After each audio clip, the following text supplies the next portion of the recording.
Okay, our next speaker, I have gotten to know through email because he has emailed me a million times, which I was good with. So I feel like I already know him, even though I've never met him until this morning. Dr. Emile Gouws is a postdoctoral fellow at the University of South Africa and an internationally renowned disability activist that attends Commonwealth and United Nations higher political meetings. Dr. Gouws is the president of the board of ICDL and is only the third person to ever hold this position. In his free time, which I'm not sure how he has free time, Dr. Gouws was recently the vice chairman of the National Executive Committee of Autism South Africa and currently represents underrepresented groups on the Commonwealth Disabled People's Forum. In 2023, Dr. Gouws was nominated for the Commonwealth Youth Awards and is one of South Africa's steering committee to report to the United Nations.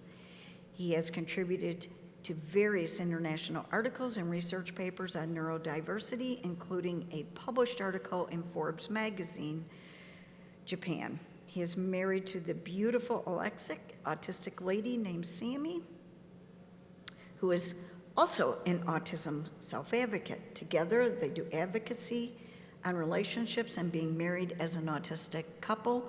I think they're more activists than advocates because they're changing the world. So I like the word activist better for him than advocate. So thank you so much for being here, and we are really excited to hear your speech. Good day, friends, colleagues, fellow autism advocates. Thank you for allowing me to share this space with you. Sammy, my wife, is sitting next to me. My name is Dr. Emile Gouws, as introduced. I first want to say that I'm proud to be autistic. I'm proud to be a South African. And I'm proud to be an African. I am a postdoctoral fellow, as introduced, at the University of South Africa, and I served as the president of the board of directors of the International Council on Development and Learning. I also have the esteemed honor to be the academic representative in South Africa's response to the United Nations. It is a true privilege to be here in Orlando, Florida, presenting again at the ICAN conference. This conference has always been more than an event to me personally. It is a gathering of minds, hearts, and I believe it advocates in the deep roots for action when it comes to inclusion, accessibility, and equity. Today, I am presenting one component of a larger narrative review I have been conducting. This review captures the realities of neurodivergent individuals in the global south, particularly across the continent of Africa, where the stories and data are often overlooked in global conversations. I did not make this journey alone. I am supported today, as always, by my carer, our carer, Markim, my wife, Sammy, and her husband, Jeff. Together, we form what I call, or what we call in our family, an ecosystem. We support each other, we travel together, we live together, and we advocate together. This shared support is a symbol of what true inclusion must look like.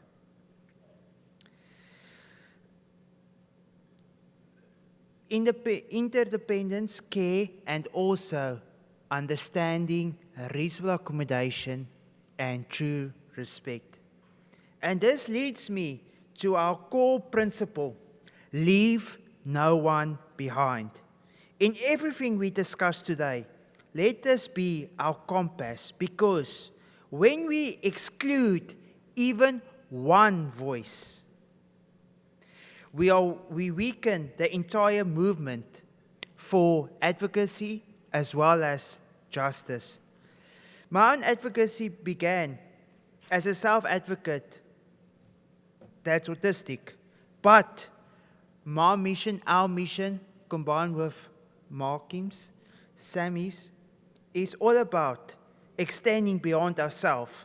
It is a fight for every neurodivergent individual in South Africa, in a rural school, every adult stuck in unemployment, every family navigating life in systems that's not built for them. So, why is research important in the field of neurodiversity? Research is not just about data. It's a declaration of dignity. It is the foundation upon which policies are built, services that are funded, and voices that are heard. In the field of neurodiversity, research has often centered perspectives from the global north, shaping tools and interventions that do not reflect our cultural, our social, and our economic contexts. In South Africa and other African countries, research is not simply academic. It is essential advocacy. It helps us to celebrate the right to inclusivity and accessibility, put ourselves at the forefront of a global evolution in thinking, and also a transition from a rhetoric to actionability, policy, and change. We need evidence that highlights local realities. For example, many African cultures interpret neurodivergence through a spiritual or social lens. Without culturally grounded research, interventions will always miss the mark. A world of inclusion and accessibility is not a dream. It is a reality we must create. One study, one voice, one truth at a time. This leads me to my next topic. Why is this narrative scoping review important? It identifies critical gaps in both knowledge and access. It contrasts the experiences of neurodivergent individuals in the global north with those in the global south. I'm going to provide you with a couple of examples. In South Africa, the national unemployment rate is at 32% for neurodivergent individuals. But among neurodivergent individuals itself, it is also drastically higher. The average life expectancy of an autistic individual is only 35 years old. In the UK, data from Board 2019, which is an academic who lives in Great Britain, shows that 15% of suicide attempts annually involve neurodivergent individuals themselves. Now, why is this review matter? Because it shows the geographic imbalance in neurodiversity research. It acknowledges the structural and cultural barriers we face. It amplifies stories from communities often ignored by mainstream academia. In short, it centers voices that have always existed but have rarely been heard. And that is why we are here today. So, where do we stand today in Africa we see pockets of progress. A growing recognition of mental health in public discourse. Siblings are stepping into roles as educators, supporters, and in most cases, sometimes carers as well for their siblings. We've got more postdoctoral fellows, researchers that focus their work on autism. It also the establishment of neurodiverse centers in some South African universities. We see a lot of partnerships with government departments beginning to emerge. And also, the most powerful shift is that we've got parents that are advocating for their children, and we see initiatives that are forming on the ground to ensure that no child is left behind and each family is supported. And what we see today, what we just heard, and what we will see throughout this conference. On the academic perspective, we've got African researchers creating African theories as well. But despite all of this, we also face huge disparities. These gains are isolated and often underfunded. In rural areas, for instance, these resources are non-existent. We need to coordinate, or we needed a well-coordinated, well-funded, and intersectional responses that place neurodivergence within the broader conversations about education, health, and equality. And one of the things that we are also advocating for is support for the carer as well on different avenues. So, here is what we found. And this is a reality on the continent of Africa. 15 African countries in West Africa do not have a single registered psychologist. 15 African countries have no published research in the field of autism.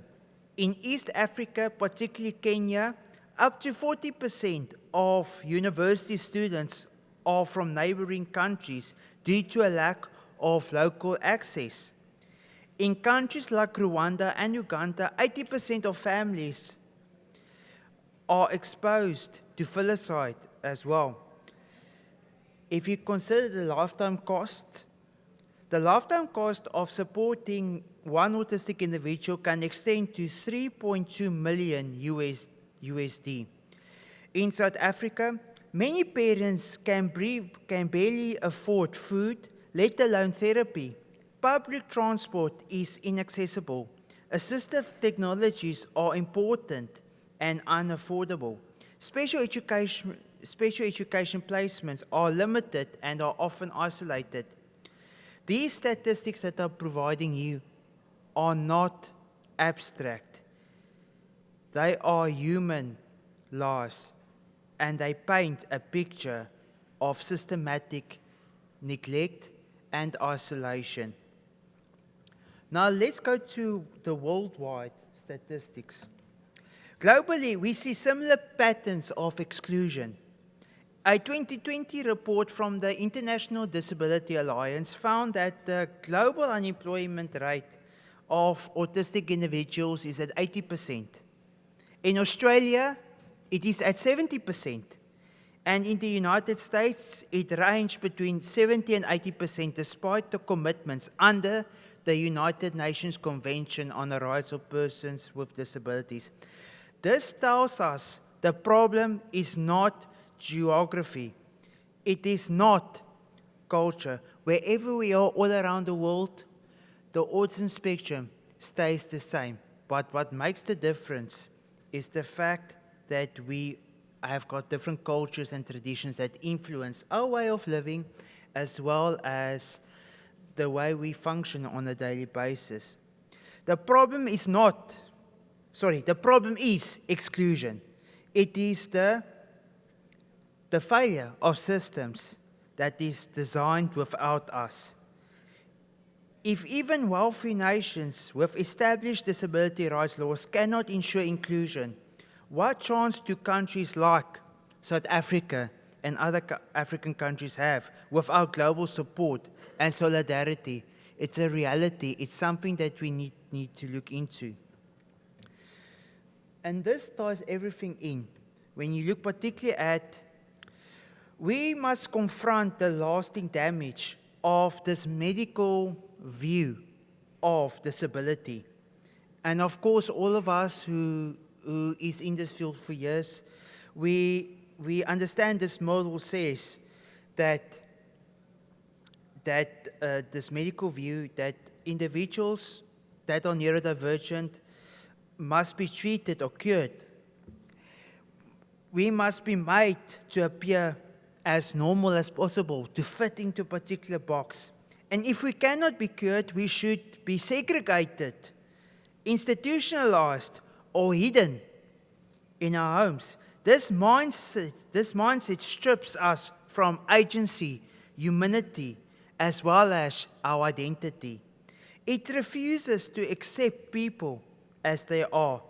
But today, my family is here to say, and of course all of us, we are not broken. We do not need to be fixed. We need to be valued, accommodated, included, and most of all, we need to be respected. So how do myself as Dr. Emile Gouws, besides being an autism advocate, with Sammy as well as with Ma, but how can I contribute? I contribute by bridging advocacy within academia, publish research on autism, especially on the higher education experiences of neurodivergent individuals at universities, for instance. And of course, presenting at conferences like ICAN to share insights and challenging narratives. And of course, being an academic, I need to mentor and co-supervise master's and PhD students, including neurodivergent scholars itself. But with these roles that I portray in society, I amplify their lived experiences as a valued and necessary form of knowledge, believing that research without lived experience is incomplete. Now let's go to the basic challenges, and of course we all in this room can relate to most of them. We must speak the truth about our challenges that we face. Workplace discrimination remains rampant. School environments are often segregated. Many face social communication barriers with no support. Autistic individuals themselves do not receive the minimum wage based on discrimination in the workplace. And of course, we can relate to that, Sam. We've got sensory overload that constant due to inaccessible environments. There's a lack of reasonable accommodation, understanding the specific needs of the individual as well. And we see very few programs on skills development, and of course a lack of support for the carer. Culturally, many African communities, autism is misunderstood. It is sometimes viewed as a curse, a punishment, or a spiritual condition that leads to shame, stigmatization, and isolation. Advocacy must be culturally sensitive while still challenging harmful beliefs. We must work with communities and not against them. And that's why we say nothing about us without us. The importance of having a purpose. Purpose is what sustains us. According to a South African statistic of 2017 and a census that's been done for, I would say last time a census was properly done on disabled people in South Africa was 2015. But based on this census, 88% of autistic individuals earn below the minimum wage. But when we create opportunities for purpose, we build self-esteem, we establish routines. It strengthens our identity for who we are, and that contributes towards self-acceptance, and it fosters independence. Purpose is not just employment. It is recognition. It is belonging. It is being seen and being valued.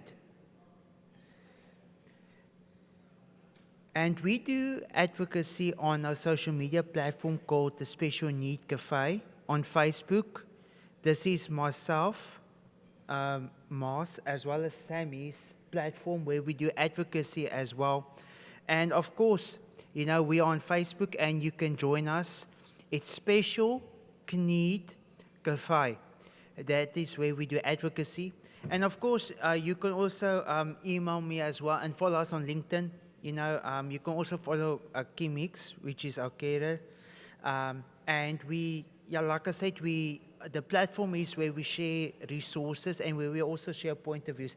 But my last couple of minutes, I want to also give Sammy the platform to also, if you would like to share anything. Would you like to share?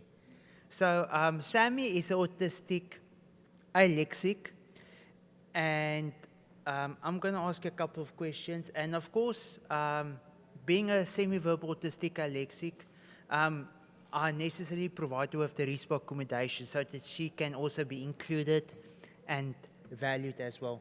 So Sammy, I'm going to ask you just 2 questions. Firstly, I want to ask you, what is your biggest wish that you want to do? You can speak. My big wish is to read and write, and I'm a pattern learner, and I do word search and diamond paintings, and I've always wanted to read and write. In my whole life, I can't read and write. My mom struggled to go to schools. All the teachers tried to teach me to read and write. I couldn't do. So my mom pushed and pushed and pushed to try to take me to read and write, but I couldn't read and write in my life. So my mom just said, you know what, you're such a good pattern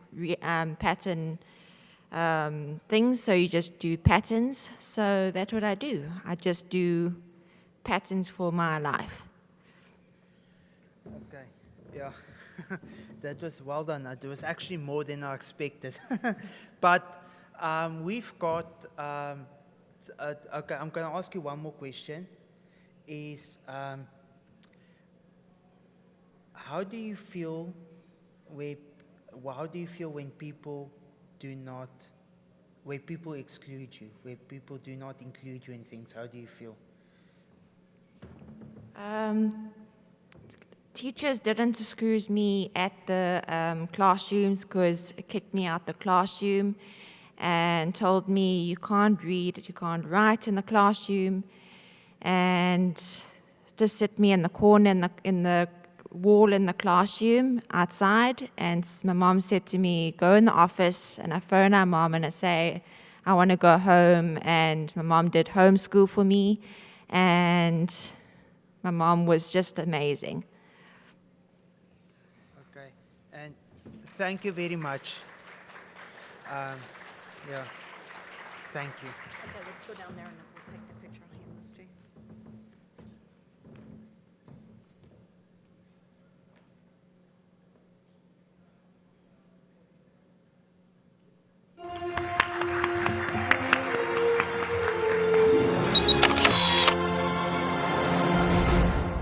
Welcome all the panelists, Dr. Temple Grandin, Dr. Alok Sharma, Ms. Lynn White, Dr. Richard Bowles, Thomas Silent, Ms. Stacey Hoagland, Ms. Elizabeth Bonker. I've been to all the tech companies, Microsoft, been there, Google, a lot of the other, Apple, and there's all kinds of autistic people there. 35% of autistics cannot use speech for communication. I learned to type at age 5. I stopped talking for 6 months, but I was also absorbing information like a sponge. I'm a geneticist, so that's what I focus on. It can teach you what things that can help to mitigate the problem. One of the things right now that's a big push right now is how hyperbaric medicine can affect autism, or positively, right? And hyperbaric oxygen therapy is one of the best anti-inflammatories. We are treating younger children at about 3 with stem cell therapy. Within 6 months, they are going off the spectrum. Every person that I ever met with autism, they all want to be a valuable member of society, to have a quality of life that every human wants to have. This is going to be a very unique panel discussion. I mean, we've got such distinguished people here coming from different backgrounds, different specialities, different age groups, different everything. This is an open discussion. It's open questions for all of you. But I'd like to kickstart the discussion by asking Temple, the autism that was there in your age group, or that Bill Gates describes, and the autism that you see now, could you share with us, what do you think, what is the difference? Well, I had definite speech delay, absolutely definite. Some of the things that have been discussed that might be possible causes didn't exist. I'm 77 years old, and then I'm thinking back to when I was a child and when I was young, people that would have been called Asperger's, where there's no speech delay. A lot of these grandparents that come up to me and talk to me, they're old enough that some of those other things wouldn't have caused it. And what I got to thinking about all of this, like there was some very severe stuff discussed, there's a lot of people where they're just slightly geeky. I think they've always been here. So is autism increased detection or something else? I think it's both. And I think on this real mild end, some of the people I worked with in these shops, they wouldn't have had speech delay, but they would have been taking shop classes. And I think all the screen time has made a lot of stuff worse.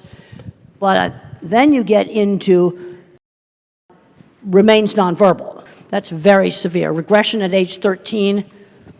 Then you have the kids that regress at age 3. Some of those kids, are those different? That needs to all be looked at really carefully. It was interesting in the genetics talk, it said genetics, but then in some trigger. But there were plenty of people from my generation that would have been the Asperger type, where and I know that's not used anymore, no speech delay. My father was probably one of them.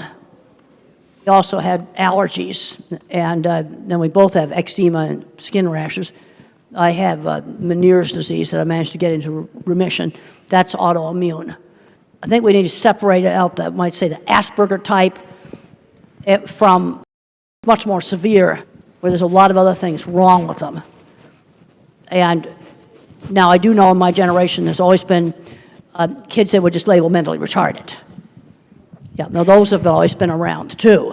But I think we need to be looking into all of these things. And I'm recommending let's limit the screen time. I was very happy to see a little 3-year-old glued to the window of the plane last night. We were coming in when it was dark and all the lights were on. I'm not glued to a phone. A lot less screen time, a lot going back to some 1950s, just teaching some basic social skills. And then the ones that are slightly geeky are going to do a lot better. Because these grandparents I talked to all had jobs, decent jobs. They managed to keep them.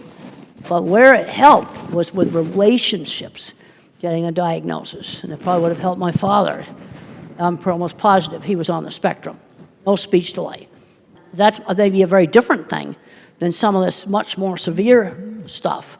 And the first thing I want to do is take the data and divide it, start doing some categories, like a multivariate analysis on the data, to see how it breaks out into categories.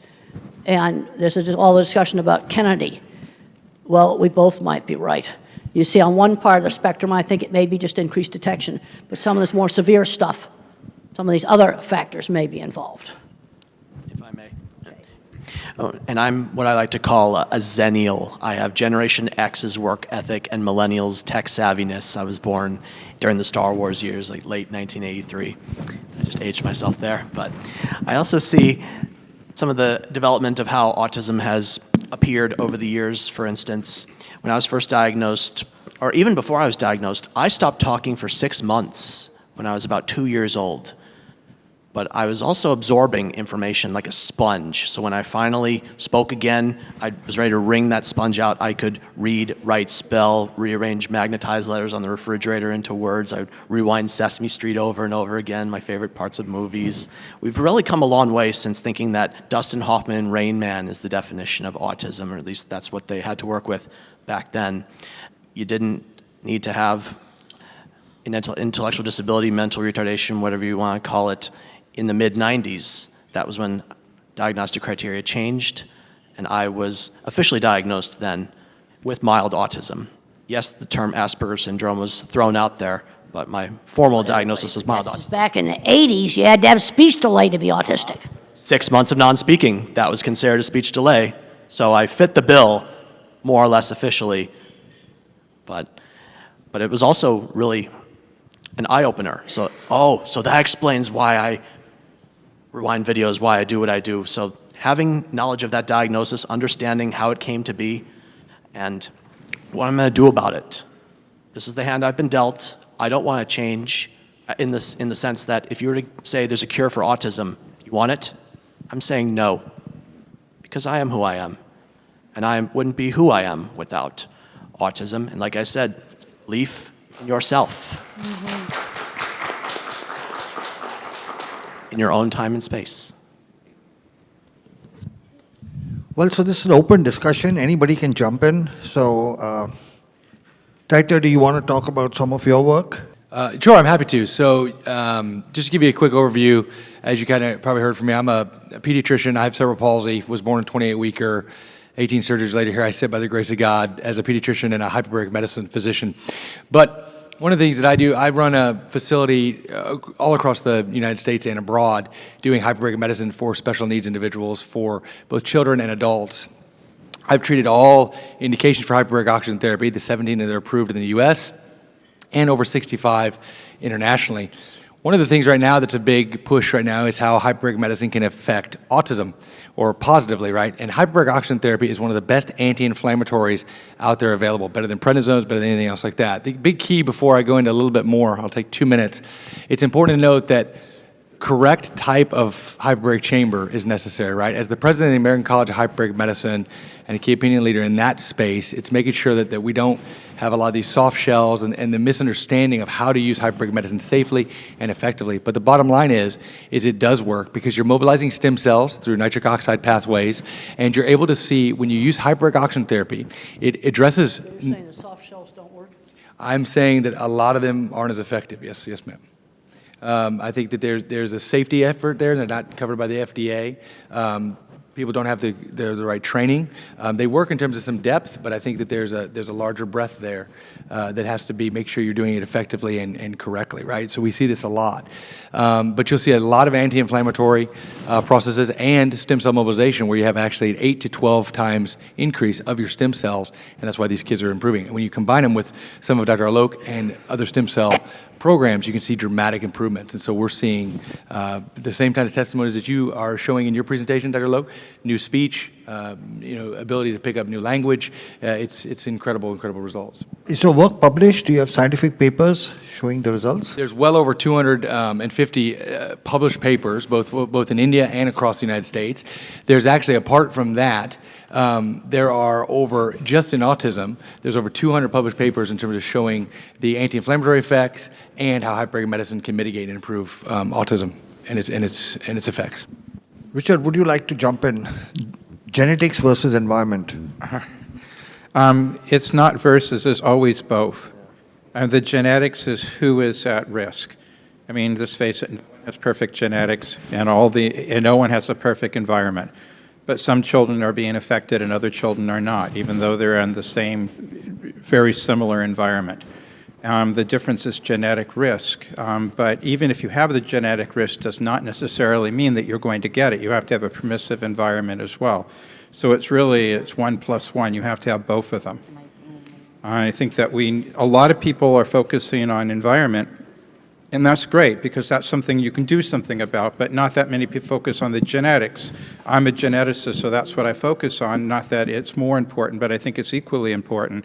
Knowing the genetic risk can teach you what things to avoid better. It can teach you what things that can help to mitigate the problem. Knowing the environmental risk can do the same thing. So I think they're equally important. Do you have any input? You know, so much this entire week, right? We've heard so much about the new numbers and who's affected and who's not. And while, you know, we definitely know that we have a greater number because physicians are better at diagnosing it, but they're getting better at diagnosing it because there's no more autism. So they're having more experience with it. I've been an educational advocate for 25 years. I have a son who's 30, who was really part of that initial bubble, if you will, where we saw significant growth. And I can certainly tell you, I work as an advocate in the 6th largest school district in this country.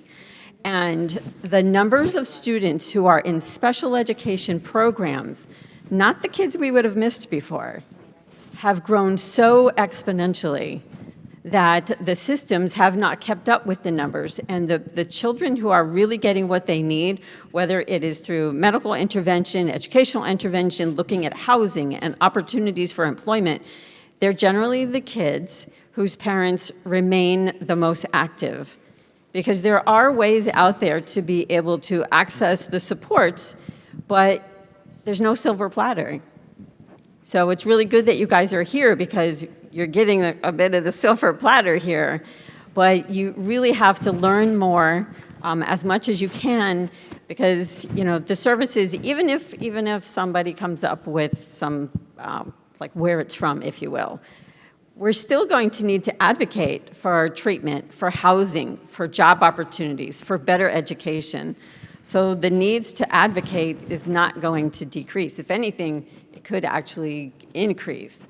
So I just encourage you all to do that. So I think the numbers are not just like, it's not just genetics, it's not just environmental, it's not just this type of autism versus that type of autism. I think that every person that I ever met with autism, and it doesn't really matter if they were a speaker or non-speaker, they all want to be a valuable member of society.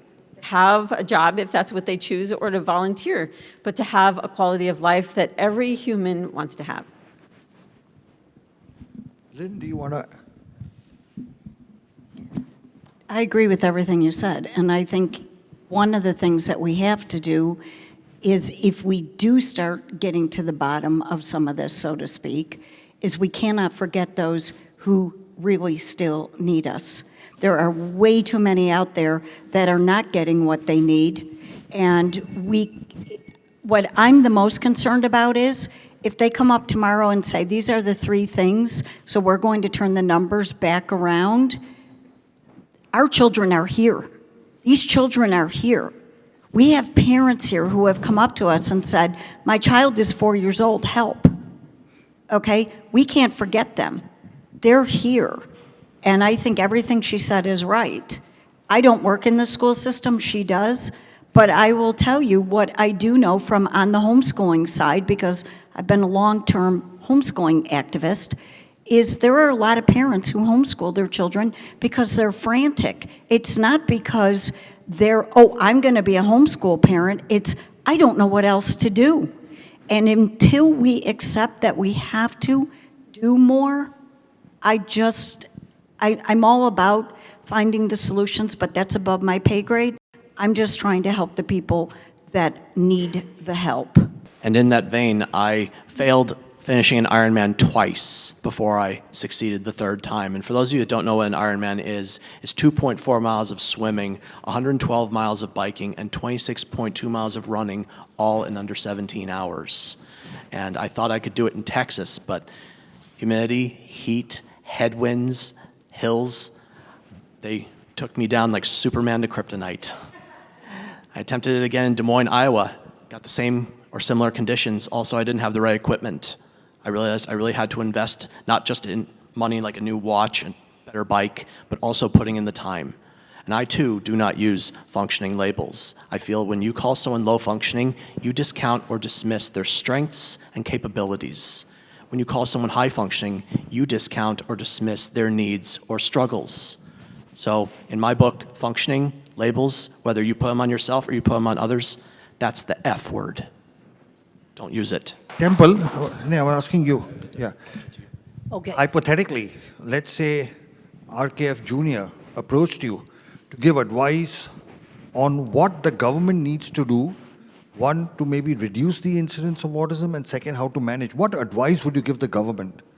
Well, I think we're going to have to go all local because basically we're running out of money. Okay. I've just looked at I went to several sources. I checked out our national budget. Over half of it supports seniors right now. Okay. Over half of our national budget. Research money in my field and labs have been closing in a 50-year trend line. Okay. And we're going to have to start doing a lot more local stuff. We need to tap into these retirees. With the early intervention that we're not getting. We're 2-year wait lists, totally terrible. And I was happy to find some people I talked to at lunch where they're doing some of this with retirees. Some of these people are 20 years younger than me, and they need to be working with these 3-year-olds. That's what we're going to need to do. Tap into retirees to teach an art class, teach a music class, teach a whole lot of different things. You know, I read an article the other day that cruises in golf are not all what they're cracked up to be. That was in one of the papers. We're going to have to get into the local sources. Also, over the years, I've changed my terminology. I have old publications that say high and low functioning. I can't change that. Okay. But my new publications, I'll call them nonverbal or non-speaking. Remain nonverbal, don't speak. Got rid of high and low functioning. Some of the older stuff, some of the activists got after me. Now, sometimes I think they can go overboard on all this jargon and things like this. Exactly, yeah.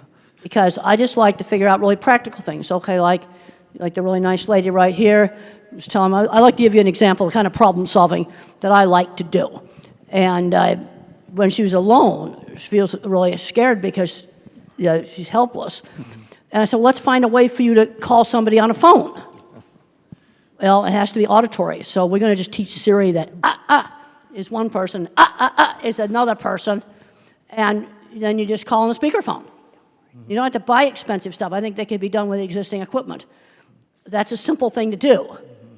Okay, different buttons on the wheelchair that won't work. Okay, well then we don't use that. There's so many simple things. I remember one time watching a wonderful video a guy presented. It showed a kid somewhere in Africa, got one of those Blade Runner legs, got a pair of them. And he was just so happy out there stomping in the mud puddles. And something like that makes a lot more sense than a fancy electronic leg that's going to just break. Okay. It's also something they could probably make in local shops. You see, this is where a visual thinker sees solutions to problems. You see, the idea for that phone thing, that is a car phone. You say, now call so-and-so. Well, we just got to make those little abrupt sounds. Why am I picking out those sounds? Because I don't want it accidentally going off all the time. It has to be something you do very deliberately that'll make it call somebody. I just think that stuff up. I mean, that's what visual thinkers do. I heard a solution to a problem. I also saw car phone in a car, too. The activists got all over some parent group that's called Profound Autism. And these are the people who need 24/7 care. You know where I've seen some of the best 24/7 care for really severe? Some faith-based groups. I've actually seen some very, very good programs. Benjamin's Hopes in Michigan, Brookwood in Texas. It's all private money. So some of the best programming I've seen for, I don't know what you want to call them, but these are the people that need 24/7 care. And they grow up into adults and the parents can't take care of them for the rest of their lives. You know, that's just examples of some things I've seen that really worked well. We need more of that kind of stuff. So we'll touch on an important but sensitive topic. Tom spoke about his impending getting married, and you have chosen to live life by yourself. Between the two of you to discuss, because very often people on the spectrum who are older, they approach doctor and say, should we get a child married? What would be your advice? Oh, there's been some very successful marriages. And the wife runs the business. No, seriously. There's been some very successful marriages. I know 2 computer programmers that got together. That's been very successful. They're both on the spectrum. And you know what they did for their engagement dinner? You got to go to a white table restaurant. You got to have candles because you got to set the stage for a super romantic discussion on computer data storage systems because they are the most interesting thing in the world. And two chemists got together. Oh, okay. Yep, there's been, some of these you intend to have nonverbal autistic kids. Yeah, there's a place for getting married. I had one parent come to me and said, my son's doing great. He got married, bought a house, going just great. If my book helped somebody to do that, I think that's really a good thing. No, they should get to do all the things that regular people do. Some of them have got kids. That's been successful. I'm a problem solver. And I think I've figured out a way for you to get a phone that you can use. They'll call 2 or 3, maybe at least 2 numbers. Because I'd be anxious too if I was you and I was all by myself. Tom, your views? For my part, as far as marriage goes, there was a time I thought I wouldn't get married. And I was in a relationship with a woman on the autism spectrum, but it didn't work out. My parents, and they're still together. My mom and dad are still married after 45 years, but they live over 1,000 miles away from me. There was a time they offered me the opportunity to move up to where they were going. I said, I've built a life here. I'm going to stay. So actually, my parents, as much as I love them, being out of the equation actually helped me blossom. Yeah. I see we have some agreement. And Rosetta, she had to step out to check on an order of hers, but we had met in person 6 years ago at an event, kind of like this one. So we knew each other in person, face to face, stayed in touch online. During the pandemic, she moved to Virginia. That's where she hails from. I was in California. Then I was doing the Ironman in Maryland, the one I finished. And before that, I said, I'd like to meet you again. So we made arrangements after I finished the Ironman to meet, and we decided to get married, and we're getting married in September. And there are people in my life, unfortunately, that are thinking this would never happen. And now that it is, they are struck. Don't you think that woman is the most gorgeous woman out there, crown or not? And for someone with autism, and she's not on the autism spectrum, but I am able to make our relationship work. We have our struggles, as any couple does, but we believe that it's going to work out. And statistically speaking, only about 7% of people with autism ever get married. And even fewer stay married. So we have some resistance, some difficult spots, but our love matters. And I really wish she was here to hear me say that.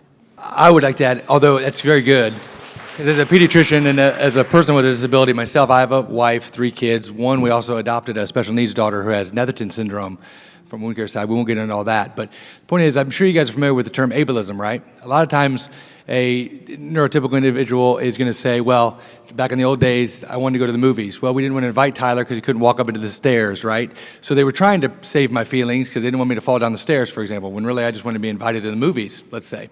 So the point of all this I'm making is you just got to look outside the box and allow, there's a lot of blessings. We're all handicapped. Mind the world can see. We're all struggling with something. We all wish we could change something about ourselves, and that's the whole point about whether you're on the spectrum or not, right? But I think it has very much, we have to combat ableism in this country. Going back to what I would say to RFK, if it was for me or for anybody else with a disability, is when we lose value in people, we start to fail. And I think that's where the slip is, even though maybe some of his comments, in his mind, he was actually trying to help. I want to believe that, right? He was talking about the severe autism where they're never going to get married. I mean, I see these kids. So do you, Dr. Sharma. So do you, the occupational therapist. That's a real thing that we deal with, and these parents are looking for hope. So I don't want to say that by any means he's inherently evil, but it's a crass comment and realizing and finding people's value and how they navigate the world. And people that are non-speaking, if they're in a job, know the difference between real work and stupid little busy work. And the other place where I've seen some really great programs is when the chairman or the president of a company has a child with a disability. I've forgotten the name of the man that did the warehouses at the Walgreens pharmacy, the distribution warehouses. He changed the computer so you didn't have to read. And the crews with the intellectual disabilities did better than the so-called regular people working in these warehouses. You see where the top does it. I went and I visited a plant in Mexico that actually had a very good program. There was a guy there that had, he said we had a boardroom meeting, and he said, well, I have Asperger's, and I now support my family. I support my sick grandmother. He was very proud of that. They put boxes together. Well, they had a marble stair in their corporate office. 3 people carried the wheelchair upstairs. You know, it sort of was just the attitude of doing it in the middle of Mexico. Again, an owner of a company that has a child with a severe disability makes stuff like this happen. So about 35% of autistics cannot use speech for communication. These non-speakers can learn to type. I learned to type at age 5. It's never too late to teach a non-speaker to type. With typing, we can be educated and live productive lives. Please read to your children. They understand what you are saying. You are teaching them to read. There are now thousands of typers around the world, graduating from college. You need to work on these body issues. Thank you to all the doctors. You cannot learn if you feel terrible. Regulation issues affect so many of us. We are working on getting non-speakers out of fight or flight. Communication and regulation for all. You can do this, parents. We appreciate all you do for us, even if we can't say the words. Non-speakers suffer in silence. Please use Communication for All to teach them to type free of charge. We have stencil sets to give you so you can give your child a voice, and we have them over here for after the presentation. First come, first serve, we want to give them away. C4A Academy is our program of instructional videos. You can do it. We are all human beings who want to connect. We don't want to be left alone. Take us out to museums and for walks in nature. You can learn from parents who have walked the path and autistics who live the life.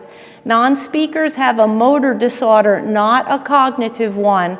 We want to have relationships of all kinds. We are just like you. Look beyond our differences. Please believe your children have gifts for the world. The world will be a better place when all non-speakers can communicate and share their gifts. There are more than 30 million non-speakers in the world and only a few thousand typers. Please join our mission to change this. Most non-speakers are diagnosed with intellectual disability, and we have a motor disorder. Don't believe the IQ tests. We need to learn to type to show you what we know. Giving an iPad with a picture exchange system is not enough. We need 26 letters to express ourselves and be educated. Please watch the Spellers movie on YouTube. It will show you how typing changes lives from hopeless to hopeful. Profound autism conflates non-speaking with intellectual disability wrongly. Non-speaking doesn't equal non-thinking. Teach them to type. We are all interdependent. I was extremely self-injurious and have great empathy. Please don't give up hope. The right doctor can help. A virus triggered PANS, an autoimmune reaction. It is serious and needs expert treatment. Parents, keep pushing the medical science. You are the expert on your child. Find doctors that believe autism is a treatable condition.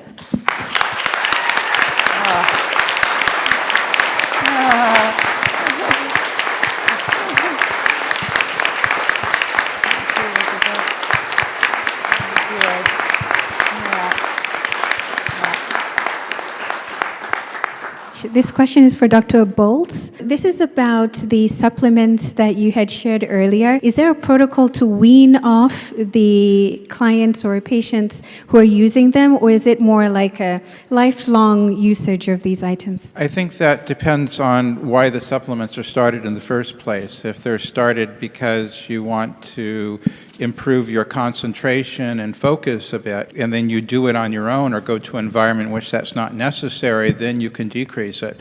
But for the most part, autism was present at conception, at least the genetic component of it, and the neurological part was present in very early life.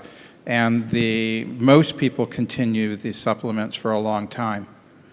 I do want to mention one thing that from earlier is that when we're talking about autism, we're talking about an extremely wide spectrum.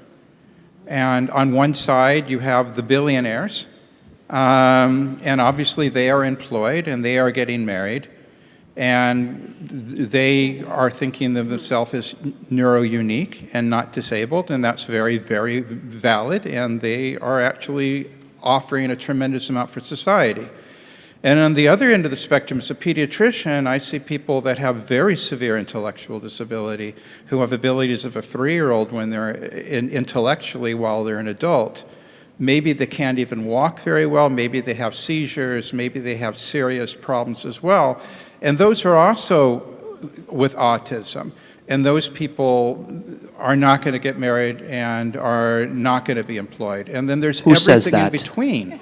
There's a tremendous spectrum. And so it's really hard to talk about everything on the same spectrum with the same answer.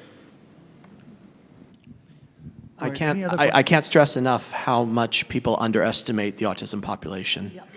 We are overlooked, we are undervalued, and unfortunately we believe what we are told, sometimes too much. When we're told we can't do something, we internalize it, we believe it, and we stick with that.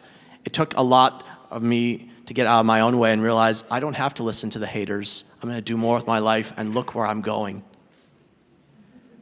Well, one of the things the projects that were shown in the HBO movie I did in the 70s, and I wanted to prove I wasn't stupid.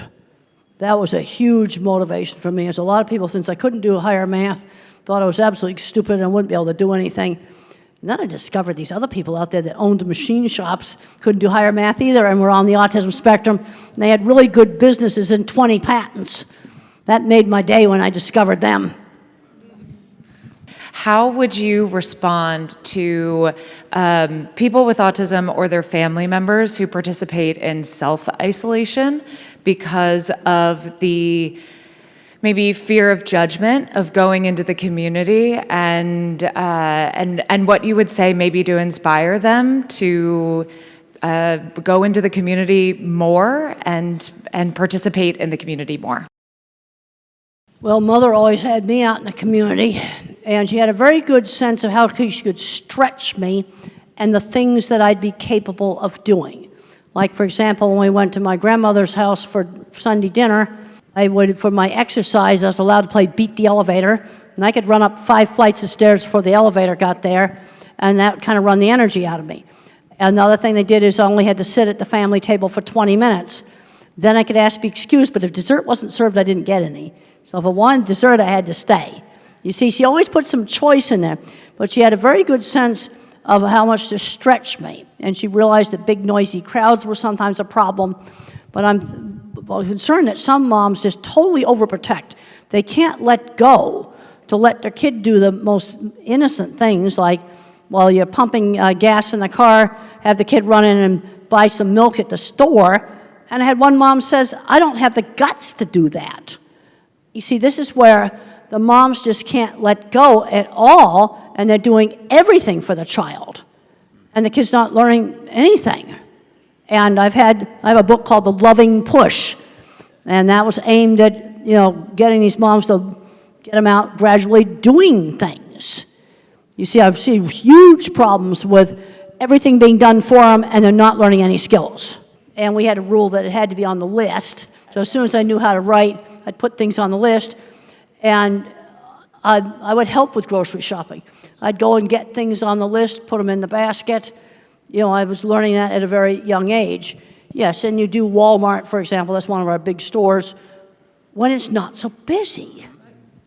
In California, where I live, I don't know if they do it here in Florida or other places, there are certain reduced sensory hours. Like you can go in between like 7, 8 a.m., less lighting, less people, a lot more better shopping experience. But I've written a book, Come to Life, Your Guide to Self-Discovery, to address getting out there. Life doesn't come to you, my friends. It's up to you to come to life. Are we keeping our kids out from out there?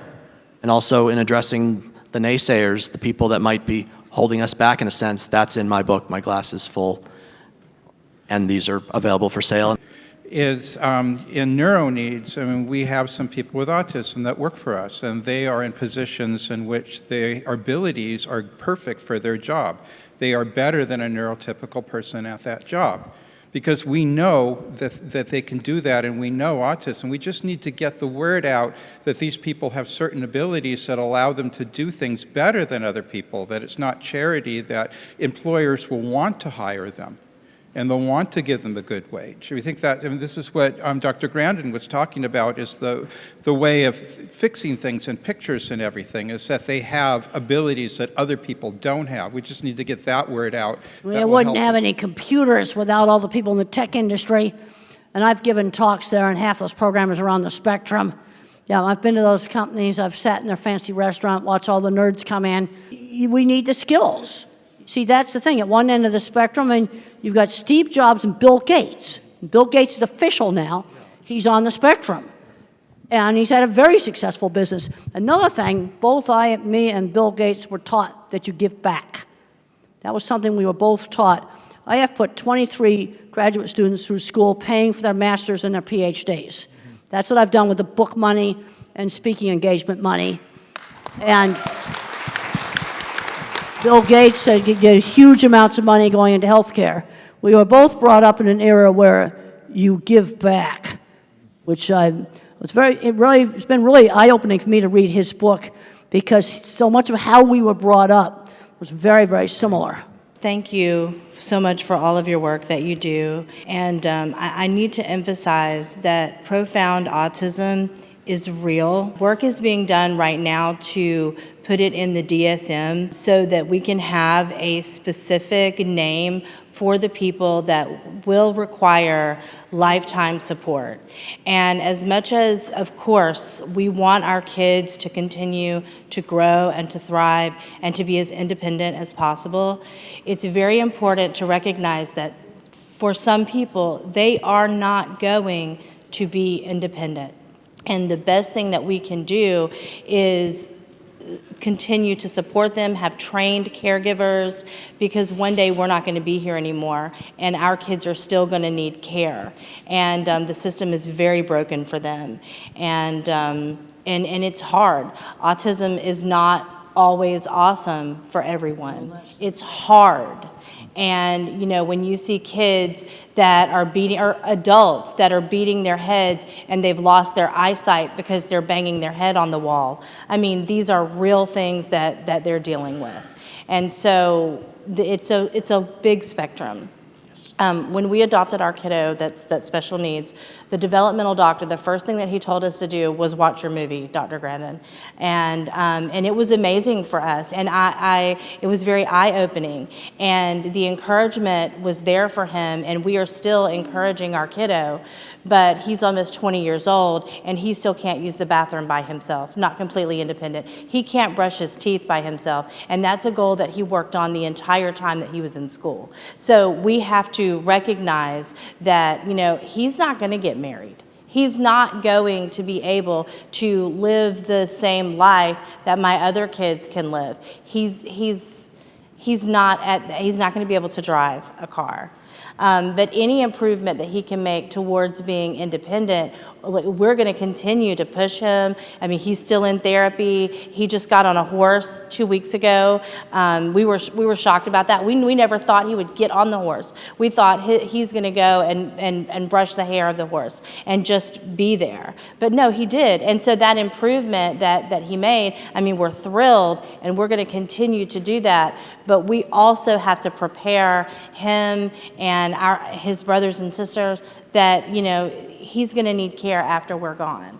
So I just wanted to say that remember, and I appreciate everybody's positivity, but remember that for some people, they have kids and family members with profound autism that are going to need lifetime care. I totally agree with you. I totally agree with you. In my talks, one of the things I talk about all the time is we're going from Einstein, that somebody is going to need, you know, constant care, 24/7 care. You see, this is one of the problems. And it's such a big spectrum, all with the same word on it. And I totally agree with you. And every talk I do, I make a point of, some of the activists attack the term profound autism. And I'm not the one who's attacking it. People that have the loudest voice are putting in the input, but the people that can't speak and their caregivers, God bless them, are tired. I mean, it's all you can do to pay the bills and take care of a person, change adult diapers, emergency room visits. Nobody wants to babysit, so you can forget like going places. It's hard. So those people are left out of the research and the statistics. And so it's important for us as the autism community as a whole to remember that 27%. Okay, now I'm very interested in the 27%. That's profound autistics. Okay, where that figure came from. Just from my experience, I'm pretty sure that's correct. I was just at the Profound Autism Summit last week in Boston, and that was the figures that they gave, and I trust But that. I've seen parents just completely stressed out. I remember one respite program they had in Texas, and the family was so stressed out, they just put the music on in their air-conditioned car and just laid there for 4 hours. That was how stressed out they were. 4 hours of respite, and this is very different than somebody like me or somebody like Bill Gates. It's a totally different thing. And then you have some that are kind of medium that may not be totally independent, but they can do a lot of life skills.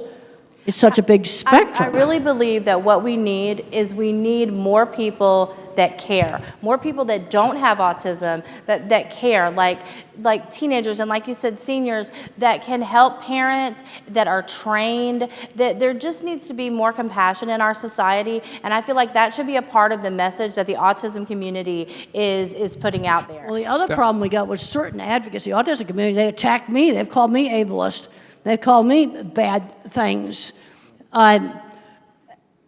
Some of it, they just put so much venom out there, right, that you're not actually getting things done. One of the things that 25 years, you gotta remember I'm 25 years in the construction industry, and I have found that it affects how I think about things. You have to build things and solve problems and not just talk about it. You gotta do stuff, you gotta get projects done, you gotta make them work. You got to not fight everybody. You don't get jobs done doing that. It is to support children like yours that I made that comment that didn't go over well. That autism is a very large spectrum. I see kids that appear to be profound. Some of them become mild autism because of the right treatment. Sometimes we find the exact gene and they get much better. Some of them become moderate autism, but some of them stay profound, even if we find the gene. Some of them we can't help today in 2025, no matter what we do. And you're right, the community is not really supporting them to the degree that perhaps that we should. And we need to consider them as well as the others. I need to just add something. You said there's no research on profound autism. Very little, like 6%. But people with no, profound just to autism. let you know that we are actually doing intense research through brain scans. So we are doing PET CT scans, and we are noticing that those children and adults with profound autism have a very different type of hypometabolism in the brain. So we are able to, through brain scans, separate the mild from the moderate from the severe. And we are also able to, we can also see which parts of the brain are working more and what special skill sets they could possibly have. So today, especially in the neuroimaging world, the focus is shifting from what they cannot do, the brain that is not working properly, to what they can do. And as in all the talks, including what Temple spoke about and Tom spoke about, once we identify what is the thing that they are specially connected to, feel about, and then give them coaching in that, they do miracles. Now, the treatments that we have, the treatment that Titler said, hyperbaric oxygen, our own treatment with stem cell therapy, we are able to help the people with profound autism as well, because the stem cells go and repair that part of the brain which is damaged. And we are seeing non-verbal, there's no question about the improvement. A child who's non-verbal for 8-9 years starts talking, Now, there is no question about whether it worked or not, because you're non-verbal, and, surprisingly, among the first things that the children say, they tell their mothers, "I love you, mommy." We've got dozens of kids where among the first things that comes out is, expression of love. It was just bottled up inside, and it actually gets expressed. Yes, there is work being done. Those distinctions are happening, and it is likely that in the future, the combination of stem cells with hyperbaric oxygen and rehab will possibly help the children. I want to make a quick comment to you. Go ahead. One thing you didn't say in what you just talked about with profound autism, you voluntarily took that on, which is amazing. Not a lot of people would do what you did. Thank you for your contribution. So that's Rosetta. a lot. You're on, Rosetta. We are here because we're together, right? Because we love one another. We're talking about autism. These great people on this panel have different views, different point of views. Remember, we look at life different ways. Each person brings something great to the table. So let's respect every person on the panel, and everyone here is being respected. The thing I would like to point out is that I remember going to Tanzania, and Tom and I was talking with a lady there. She said the moment her son was born, her and her husband was told he would never be married. She would never have grandkids. Now, for my experiences being a nurse, I'm not a nurse and I'm a motivational speaker, but I was a nurse. So I know what it's like to change diapers. I know what it's like to take care of someone. But I also know patients that are underestimated.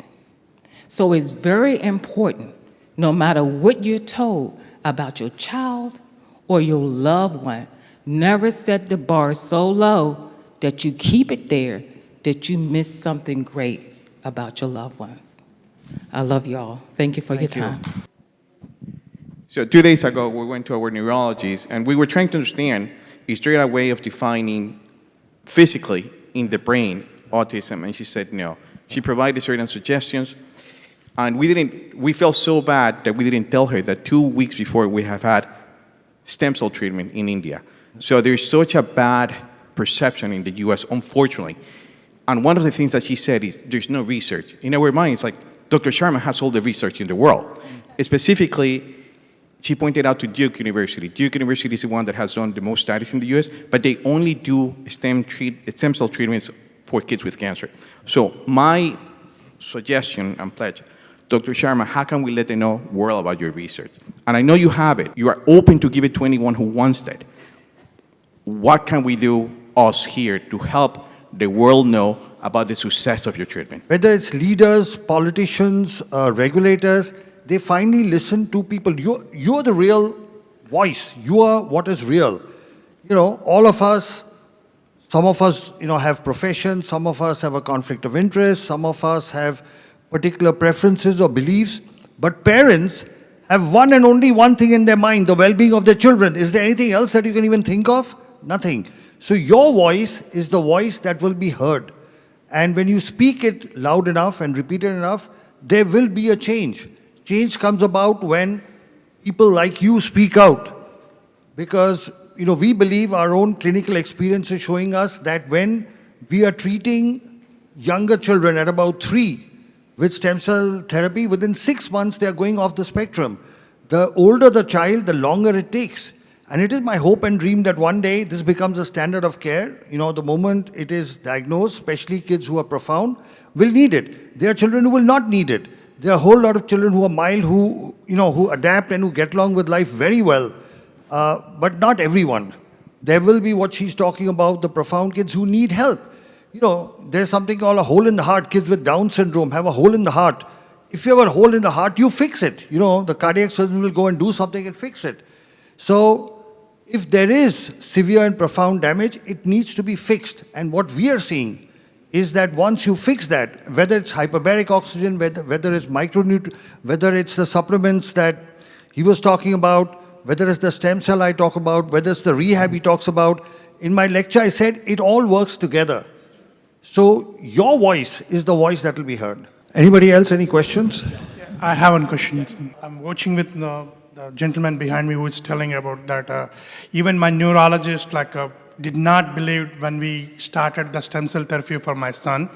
But after 3 or 4 visits to India to the Neurodevelopmental, the changes she saw in the kid, It's unbelievable. My son is the same patient for last 6 to 7 years with the same neurologist, with the therapies and everything.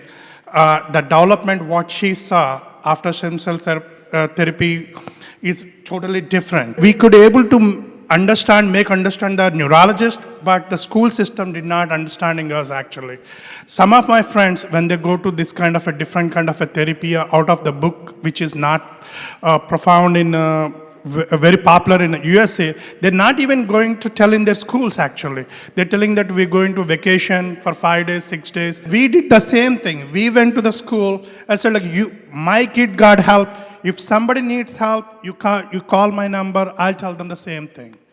I told every parent who called me, and I given the number, I told him that what are the benefits which my kid got. I feel if we don't keep the awareness of these things, of different methods, it is impossible to help the whole community. The community needs help. We have to be together to help the system. Because if the system doesn't help, we have to come up from our own side from here and help the system. My son can see a video now. Yeah. Head, shoulders, knees, and toes. And by God, he's following the video for the first time in his life, touching his head, his shoulders, his knees, and toes. He can say 3 weeks out of a stem cell. He can say 1, 2, 3, 4, 5, 6, 7, 8, 9, 10, even though he has apraxia, and sometimes he closes his mouth to talk. A, B, C, D, E, F, G, and we practice that every day. It's a miracle. It's science. But there's science behind it. You tell the doctor in the U.S., and there's like, where is that coming from? We feel uncomfortable telling them because they tell us there's no research. And that's why even though we speak up, we feel outcast. Because that's the system in the U.S. today. It punishes anyone that does any research outside the United States. They don't consider that research. It's like, I haven't seen any research. Neurologist practicing over 20 years. His pediatrician who didn't believe started believing after she saw the improvements. Go back and say, this is the improvements. Your child was not talking. He's talking within 3 weeks of the stem cell therapy. There is no rocket science to it. A child not talking starts saying ABC till Z after 3 weeks. That's a positive sign. Let the world know it. Speak up for it, and then slowly things will change. You know, And we if- now have the present health secretary, R.K. Jr., he has actually tweeted about stem cells and hyperbarics. He's actually tweeted that these are things that were intentionally suppressed. He says it openly. He says these were suppressed by the FDA. The health secretary of the United States is saying that treatments like hyperbaric stem cell and all these other nutraceuticals, he mentions nutraceuticals, were intentionally suppressed. So when you speak up, they will listen. People do listen to parents. Yes, and what I did is, I did not listen to any of the parents or anything. I keep on stressing that, yes, we are treating with the same thing, we are treating with the same thing. We will be integrating with the other therapies, yes, but we're not going to leave that. If you think it is not helping, it is your opinion, but not my opinion. I'll do the good thing what my kid needs. I'll stand up for my kid. The gentleman had a question. What does the solution look like? Can come from a place of curiosity and discovery rather than who's using language itself. Ask for more discovery about why they were guided in language that way. And maybe, just maybe, instead of just seeing a lot of trees in Kansas during the 30s Dust Bowl trying to survive, maybe we use discovery, we have curiosity with all the groups to bring ourselves into one big collective force that can leverage the impact the world is missing. Thank you. I think the one big thing, and I'm going to get this lady too, is I'm in Melbourne, for example. The grassroots you hear about, it's finding somewhere locally that believes, and that's where it starts with tremendous experience. And Dr. Sharma and I have worked together in hyperbarics for years now, right? And I go to India consistently. So you got to find the forward-thinking physicians that collaborate, that are thought thinkers and innovators. But for those of you guys who are out there, for me, Brevard Regional Hyperbaric Center, if you guys are around here locally an hour away, come see me. Those willing and able physicians are very few. And creating some sort of inventory, some sort of Facebook page where you can access and really point out specifically these physicians. We asked our neurologists about hyperbarics. He says, there's no research. What they should point out is the kid that died in Ohio. So they're using those small mistakes sort of to prevail these sort of veil. We need an inventory list of those physicians that are willing. And if everybody can contribute, we have one. But I think if everybody can contribute, who are those physicians that are willing to work looking at alternative medicines? TACA has a list. If you go into the Facebook group of TACA, and then you have to submit your child, because they only accept people that has kids in the spectrum, right? And they do have a file that is always updated with doctors in the United States that are like pandas, and you can find Rossignol and Dr. Fry's names there. Any other questions? Yeah, thank you very much. My name is Masi. I'm from Kenya. I'm a mother of triplet boys with autism. We have to believe that autism is treatable. So we are coming from a background noise that autism cannot be treated. So you get this diagnosis and you are in limbo, you struggle, and then somehow you find the light. So I found some light. We've been doing stem cells since my sons were 5.5. I mean, it has been a game changer. I have come from a state of constant clinical depression to just smiling. I mean, you all saw my son, Ricky, even ask Dr. Temple a question. And I mean, that is, I never even knew he's at that space. So what am I saying? What I'm saying, especially to the parents, we have been fortunate to have all these professionals give us very fantastic talks and solutions, but as parents, what is our duty? I feel that our duty is to a call for action. Dr. Sharma said that everybody is speaking in their own space because you cannot be a jack of all trade. You see, that's why we have Dr. Richard is working on genetics and metabolism. We have the OT is working on sensory. We have Dr. Sharma working on stem cell, and so many others. So what I have done as a research, my background, I'm a research scientist, and it has really helped me because in research, we follow protocol to the dot. If you want your experiments to work, you have to follow from A to Z. That's exactly what I've done. I've taken Dr. Sharma's protocol, followed it A to C. I've taken Dr. Temple's protocol, lived experience. She stresses so much about independence and career. And I can tell you the last 2 years, her words have really shaped the way we are doing intervention for my sons. Right now, my 3 sons can all wash themselves, clean their butts, feed themselves, go to sleep, shower, they can mop the house, they can wash their clothes, brush, and now we are doing now outside independence. That's why you see like Ricky is roving all around from hall 1, A, B, C, and asking questions even I'm not there. Right now, I don't know where he is. He told me, Mom, I want to go and swim. I said, okay. I didn't even know there is a gym in this facility, but last night, Olivia, what did he say? Mom, I'm going to the gym. I asked him, did you carry gym clothes? He said, yes, and he went. So what I'm saying is that let us take what is ours. Their work is research. Let us implement. Let us take everything, not just one thing. It's all about, they have said it's research, and many parents ask me, Mercy, will stem cell work for my children? I'm like, yeah, because it's research. It doesn't know Lenny, it doesn't know your son, it has no face. It's research.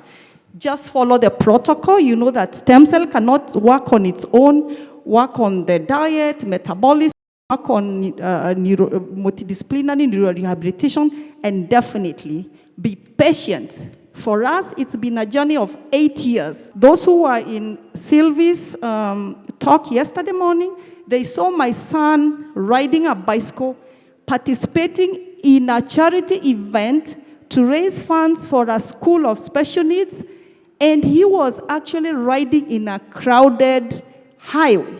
I mean, I saw that and I'm still smitten. I'm still overwhelmed. So please, parents, let's take our mat and walk. Thank you. I wanted to ask Elizabeth what we can do to help you and your mission and the legislation, to have legislation passed in the government. We need to fight to enforce the Americans with Disabilities Act in schools, which is something that she is desperately trying to do for families across the country who, even after they learn how to type, are being denied that accommodation in their schools. So again, there's so many things to do. Thank you for the question. That's only one of many things. But you can go to our website, communication, 4all.org, and we have a take action section. And it'll tell you about what Elizabeth is doing to try to help all those who suffer in silence. Thank you, Elizabeth. Thank you. So we'd like to wind up now. We'll ask each panel member to give a concluding remark. Lynn? I just think that conversations like this are what are needed.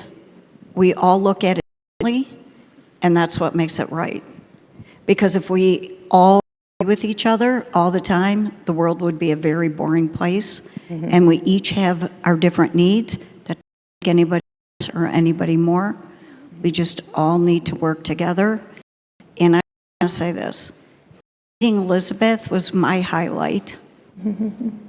She's right. We have to fight. And guess what? Parents, we do know our children. And when we fight for our children, sometimes we take on a role we didn't want to take on, but at the end of the day, we can inspire other parents to fight for their children. Because I've had people say to me, I don't have your personality. I'm not willing to just take somebody on. And I say, you don't have to have my personality. You just need to believe in your child. Thank you, please. Welcome, please.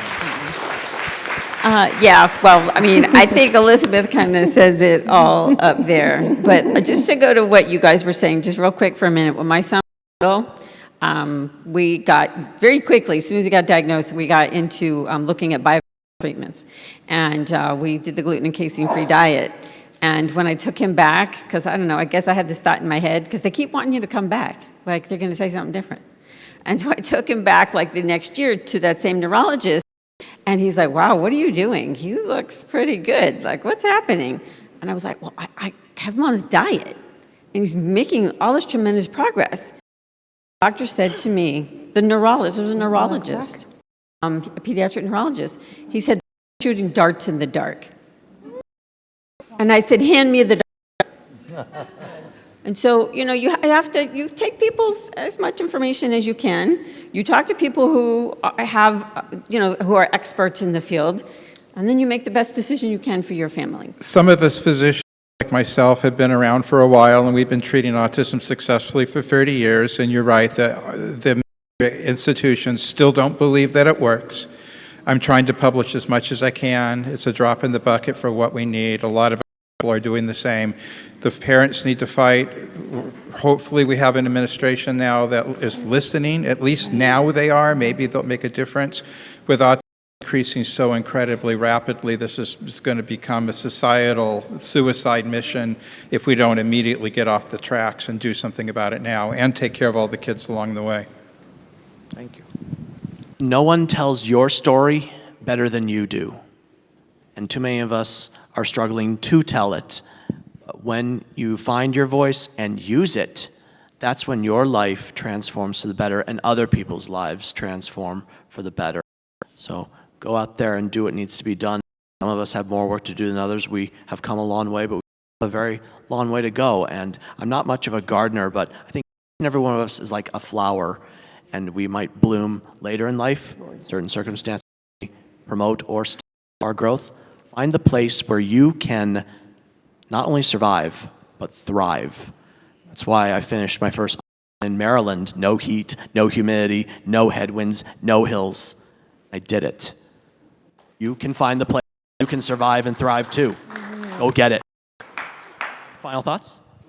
Well, yeah, working on more and more independence. I definitely believe in that. Unfortunately, I'm seeing too many young adults that have become recluses in their room.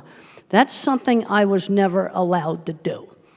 You know, they were always getting me out doing things, but there was always choices. For example, when I was afraid to go to my aunt's ranch, which involved getting on an airplane and flying from New York to Arizona, there was a choice, 1 week or all summer. Not going wasn't a choice. You give some choices. It's like I talked about the kid that wouldn't put the phone in the x-ray machine. He can leave the phone at home or put it in the dog dish or put it in his backpack. Those are the choices. It goes to the airport, it goes in the x-ray, period. But there's some choice as to how you do it. And I've worked with so many people professionally that I know are on the autism spectrum. I've been to all the tech companies. You know, Microsoft, been there, Google, a lot of the other, Apple, and there's all kinds of autistic people there. You see, this is the problem we've got. At one end of the spectrum, you've got that, and at the other end of the spectrum, you've got, I'm going to call them the 24/7. These are the people that need constant care, and some of them have varying amounts of problems. And I think it's this population you may be more likely to find that some of these treatments work. I'm on a gluten-free diet now for heartburn. That only started last year.